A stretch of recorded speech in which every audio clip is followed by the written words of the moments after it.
People's flag is deepest red, it's shrouded off the massive day. And there the vision that they see for Europe, Ireland included. We constantly hear from the Irish government and officials down south that Ireland doesn't get any closer to NATO.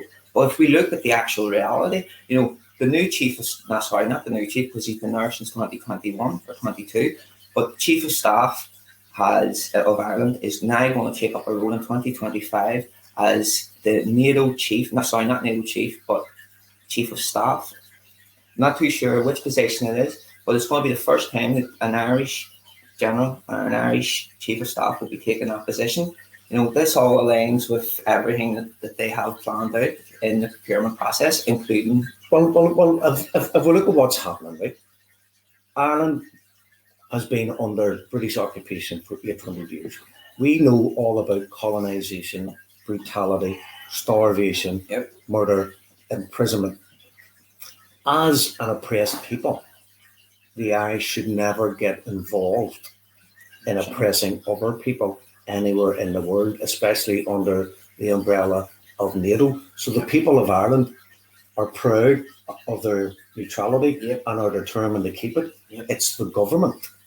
It's those in charge. It's the Irish oligarchs, if we want to start using that phrase, and the landlords and the business people that want to bring Ireland away from its neutrality thing. Now they're pushing this thing. They've been doing it for a decade.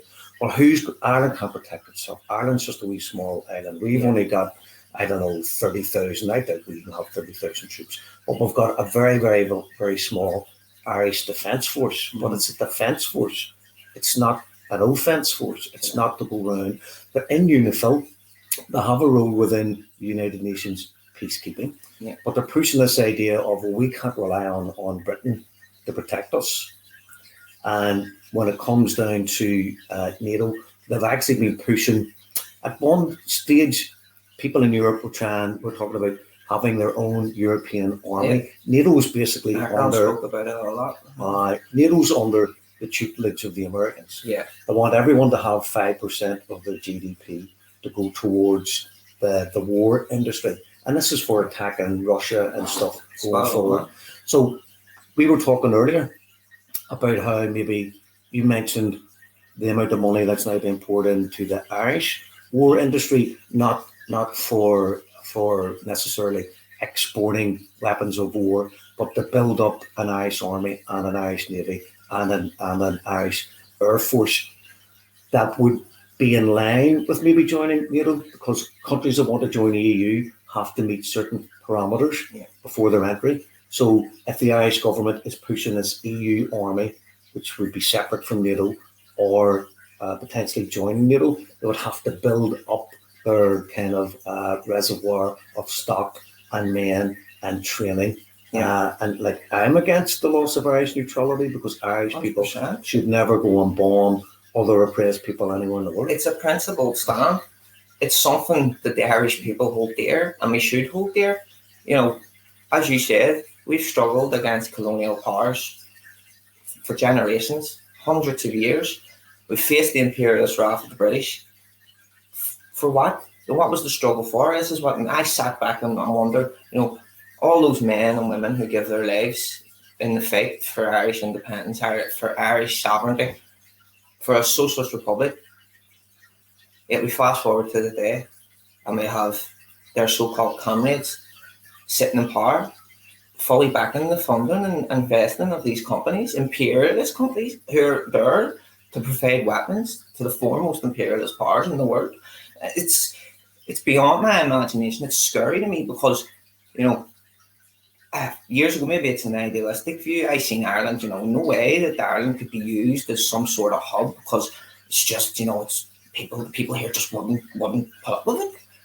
But slowly we're watching the pacification of the Irish nation. If it's not apathy, it's a willingness to want to join NATO. It's people are actually creating this consensus for people to think that's a good idea. As Noam Chomsky put it, the manufacturing of consent. It's all part of the game. It's all part of the game. I don't see it as a game, but A lot of them people really do. It's like a game to try, and they even when they speak about it, how they're going to develop their people in the Irish government strategy, industrial strategy, and their industrial strategy aligns with the British industrial strategy and the EU's overall industrial strategy for defence and security.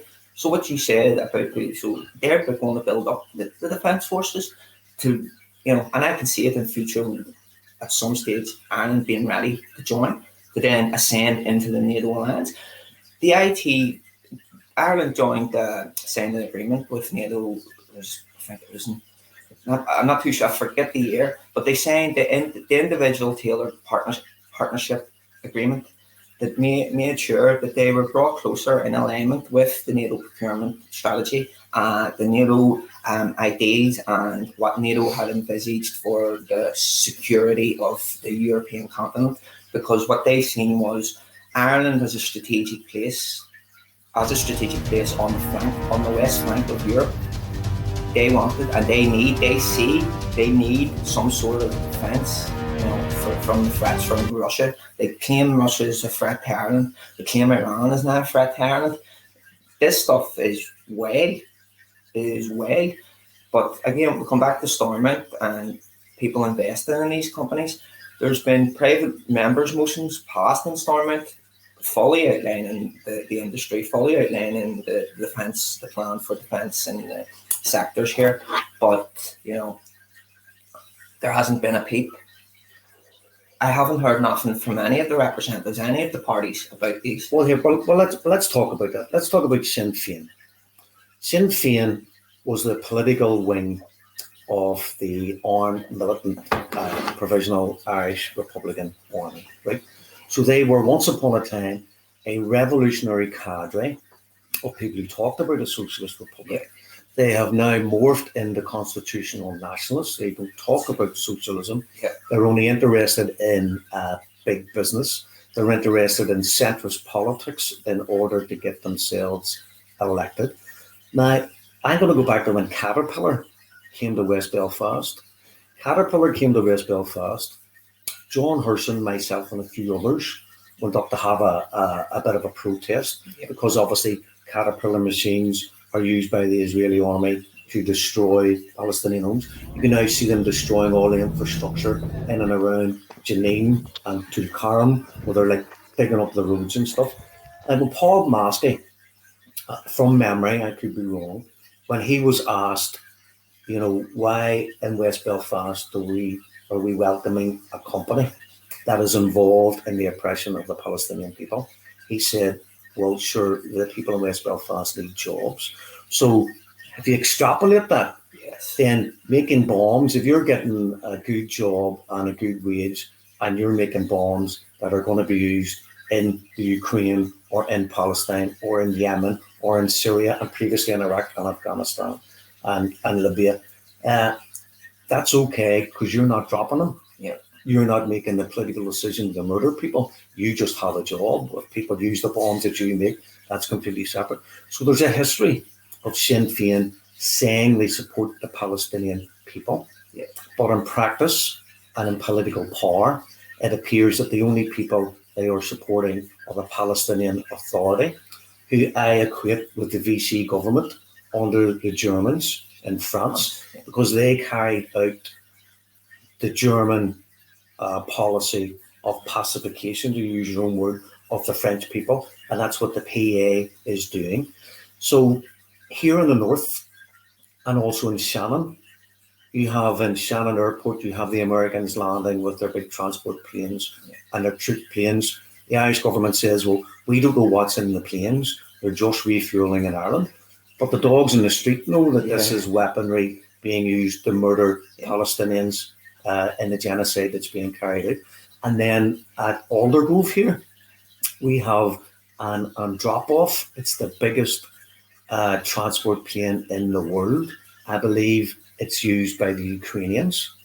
And they are putting in boxes and boxes and boxes of stuff into the biggest transport plane in the world to fly from Belfast, I assume, to Ukraine.